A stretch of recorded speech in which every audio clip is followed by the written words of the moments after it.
ಯಲಹಂಕ ವಾಯು ನೆಲೆಯಲ್ಲಿ ಇದೆ. ಫೆಬ್ರವರಿ 10ರಿಂದ 14ರವರೆಗೆ ಏರೋ ಇಂಡಿಯಾ 2025ರ ಏರ್ ಶೋ ಹಮ್ಮಿಕೊಳ್ಳಲಾಗಿತ್ತು.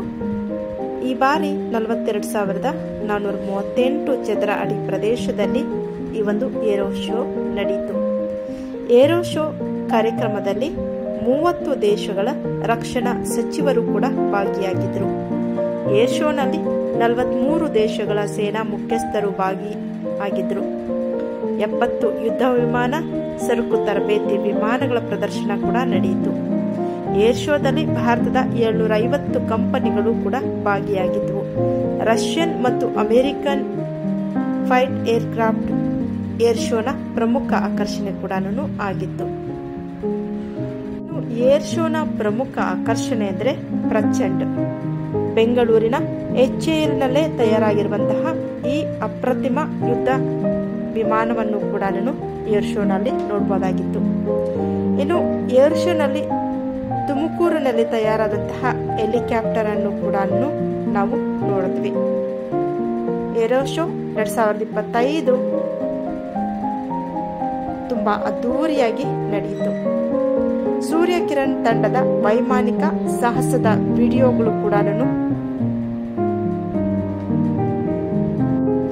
ನಾನು ಈಗಾಗಲೇ ನನ್ನ ಚಾನೆಲ್ನಲ್ಲಿ ಅಪ್ಲೋಡ್ ಮಾಡಿದ್ದೇನೆ. ಈ ಏರ್ ಶೋವನ್ನು ನೋಡೋದಕ್ಕೆ ಜನಸಾಗರ ಕೂಡ ಹರಿದು ಬಂದಿತ್ತು. ಹಾಗೆಯೇ ಏರ್ ಶೋವನ್ನು ನೋಡೋದಕ್ಕೆ ಈ ವರ್ಷ ಅಂದರೆ 2025ರ ಏರ್ ಶೋವನ್ನು ನೋಡೋದಕ್ಕೆ ಒಡೆಯರ್ ವಂಶಸ್ಥರಾದಂತಹ ಯದುವೀರ್ ಒಡೆಯರ್ ಕೂಡ ಆಗಮಿಸಿದ್ರು. ಹಾಗೆಯೇ ಸಂಸದ ತೇಜಸ್ ಸೂರ್ಯ ಕೂಡ ಈ ಒಂದು ಏರ್ ಶೋವನ್ನ ಕಣ್ತುಂಬಿಕೊಂಡ್ರು. ಫೆಬ್ರವರಿ 10ರಿಂದ 14ರವರೆಗೆ ಯಲಹಂಕ ವಾಯುಸೇನಾ ನೆಲೆಯಲ್ಲಿ ನಡೆದಂತಹ ಈ ಏರೋ ಇಂಡಿಯಾ 2025 42,438 ಚದರ ಅಡಿ ಪ್ರದೇಶದಲ್ಲಿ ಹಮ್ಮಿಕೊಳ್ಳಲಾಗಿತ್ತು. ಈ ಏರೋ ಇಂಡಿಯಾ ವೈಮಾನಿಕ ಪ್ರದರ್ಶನ ಭಾರತೀಯ ವಾಯುಪಡೆಯ ಸೂರ್ಯ ಕಿರಣ್ ತಂಡದ ವೈಮಾನಿಕ ಪ್ರದರ್ಶನ ಕೂಡ ನಡೆಯಿತು. ಏಷ್ಯಾದ ಅತಿದೊಡ್ಡ ವೈಮಾನಿಕ ಪ್ರದರ್ಶನ ಕೂಡ ಬೆಂಗಳೂರಿನ ಈ ವಾಯುನೆಲೆಯಲ್ಲಿ ಅತ್ಯಂತ ಅದ್ಭುತವಾಗಿಯೇ ಅದ್ದೂರಿಯಾಗಿ ಕೂಡ ನಡೆಯಿತು. ಏಷ್ಯಾದ ಪ್ರಮುಖ ಬಾಹ್ಯಾಕಾಶ ಪ್ರದರ್ಶನವಾದ ಏರೋ ಇಂಡಿಯಾ 2025 ಅದ್ದೂರಿಯಿಂದ ನಡೆಯಿತು. ಬೆಂಗಳೂರಿನ ರಾಜಧಾನಿ ಕರ್ನಾಟಕದ ರಾಜಧಾನಿ ಬೆಂಗಳೂರಿನ ಯಲಹಂಕದ ವಾಯುನೆಲೆಯಲ್ಲಿ.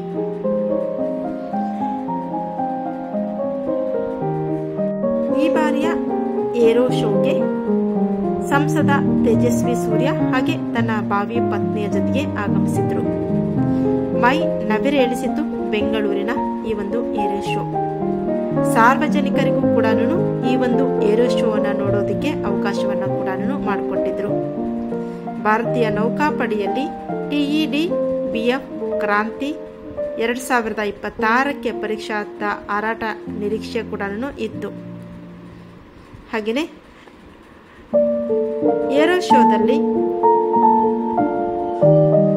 AI ಡೀಪ್ ಲರ್ನಿಂಗ್ ಅಬ್ಬರ ಕೂಡ ಇತ್ತು. ಭವಿಷ್ಯದಲ್ಲಿ ಭಾರತೀಯ ಸೇನೆಯ ಯುದ್ಧ ತಂತ್ರ ಹೇಗಿರಲಿದೆ ಎಂಬುದನ್ನು ಕೂಡ ನಾವು ಕಂಡುಕೊಂಡ್ವಿ. ಲಕ್ಷಾಂತರ ವೀಕ್ಷಕರು ಕೂಡ ಈ ಒಂದು ಏರೋ ಶೋನ ಕಣ್ತುಂಬಿಕೊಂಡು ಆನಂದವನ್ನ ಕೂಡ ಪಟ್ಟರು. ಇವತ್ತಿನ ದಿನ ನಾನು ಕೂಡ ಏರೋ ಶೋಗೆ ಭೇಟಿಯನ್ನ ಕೊಟ್ಟಿದ್ದೆ. ವಸ್ತು ಪ್ರದರ್ಶನ ಜೊತೆಗೆ ಏರೋ ಶೋವನ್ನು ಕೂಡ ನೋಡಿದೆ. ಅದರ ತುಣುಕುಗಳನ್ನ ನಿಮ್ಮ ಜೊತೆ ಕೂಡ ಶೇರ್ ಮಾಡ್ತಾ ಇದ್ದೀನಿ.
对。